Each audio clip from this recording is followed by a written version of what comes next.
BRS ఏర్పాటు చేసిన సభ super duper hit అయిందని మంత్రి పువ్వాడ అజయ్ తెలిపారు. సభ విజయవంతానికి కోఆర్డినేషన్ చేసిన మంత్రి హరీష్ రావుకి ధన్యవాదాలు తెలిపారు.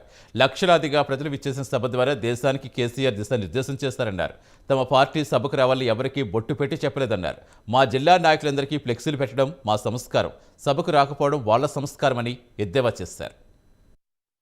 ఖమ్మం సభ సూపర్ డూపర్ హిట్ అయి ప్రజలు లక్షలాదిగా వచ్చి ఆ సభని విజయవంతం చేసినందుకు ముందుగా మా ఉమ్మడి ఖమ్మం జిల్లా ప్రజలకి, అలాగే పక్కనే ఉన్న సూర్యాపేట జిల్లా మరియు మహబూబాద్ జిల్లా ప్రజానీకానికి అందరికి కూడా శిరస్సు వంచి ధన్యవాదాలు తెలియజేస్తా ఉన్నాను. మరి ఈ సభ ద్వారా ఒక దేశానికి ఒక దిశానిర్దేశం కేసీఆర్ గారు కానీ మిగతా జాతీయ పార్టీ నాయకులు కానీ చేయటం అనేది మా ఖమ్మానికి ఒక అదృష్టం. మా సమీకృత కలెక్టరేట్ ప్రారంభోత్సవ కార్యక్రమం మరియు కల్టివేల్ కార్యక్రమం రెండు కలిసి రావటం అనేది గొప్ప విషయం. ఇప్పుడు అభివృద్ధికి గుమ్మం, ఒకప్పుడు మరి చైతన్యానికి గుమ్మం. అది ఒక వామపక్ష లౌకికవాద ప్రజాతంత్ర శక్తుల యొక్క గుమ్మంగా ఖమ్మం ఇంతకు ముందు పిలువబడింది.